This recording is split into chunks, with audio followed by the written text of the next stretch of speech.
Cuts are desperately, desperately needed for most Canadians and even business owners because 80% of mortgages that were renewed in 2022 are coming due this year. That's massive.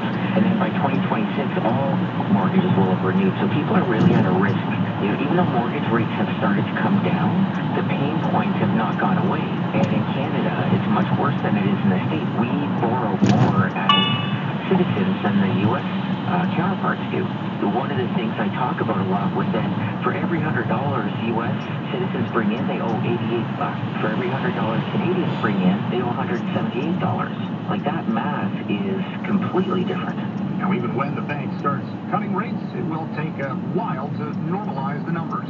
A 1% difference in interest rate, when you owe that much, it can make or break your cash flow. Even though our mortgage rates have come down quite a bit from their high point in anticipation of rates coming down,